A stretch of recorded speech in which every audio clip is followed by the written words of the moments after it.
So in this lifetime, I've launched several rockets of desire on many different subjects. Yeah.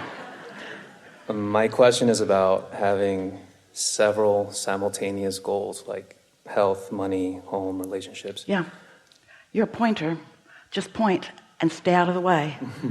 And let the law of attraction gather the cooperative components. And don't pay any attention to a physical human world that is often focused in short-age consciousness, who feel the unfairness of your thriving in so many ways all at the same time. You gotta just lovingly understand that they don't understand. So I understand my job is to follow the path of least resistance, right? And trust that Source is tending to all of these different subjects now. You can give that credit to Source, or you can say, I identified it, I isolated it, I pointed at it, and I'm not offering contradictory thought about it. And so it is by natural evolution coming about. Because when you want to give the credit outside of your point of attraction, then you get in that place where you're trying to evaluate who's doing this to me, who's doing this to me, and then the rightness and the wrongness kind of gets in there too. We know we've said so many things that made you say that the way you said that, but this is a leading edge conversation. The laws of the universe are, let's like this. We're going to explain this to you because we can feel that a new question is arising within you, and we want to settle it before you continue here.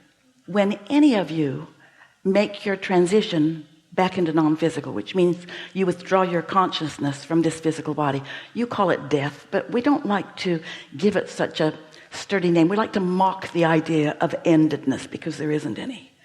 So when you withdraw your consciousness from here and reemerge into non-physical, you will not take with you any pushing against anything. And so anything that you would call doubt or fear or worry or hatred or anything like that will not go. So we want you just for a moment, think about that refocusing as a clarification of focusing on this motion forward, which is where Source is always looking. So here you are, you came into this body to clarify what you prefer. And you know when you're rude, you want to be nicer. When somebody else is rude, you want them to be nicer. When you don't feel good, you want to feel better.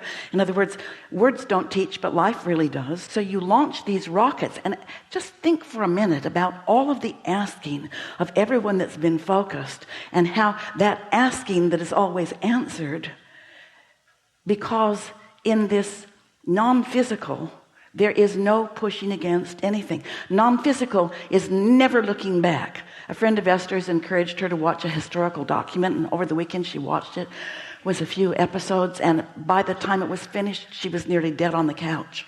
So much for her to try to calibrate, so much in the history of unwanted, and a sort of urge to push against it, and then remembering, oh yeah, that doesn't get me anywhere, but it was an exhausting experience.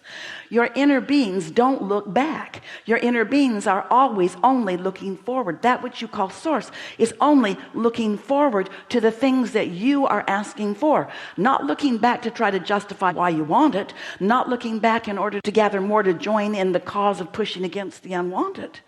When you ask, Source looks forward toward what you're asking for. Talk about anticipation.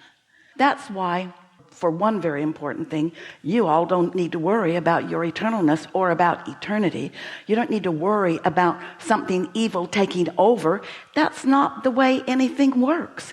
Everyone reemerges into non-physical, and no one takes the things they worry about with them. That's why well-being is dominant. No matter how much any body of humans at any time pinch it off, still well-being is dominant.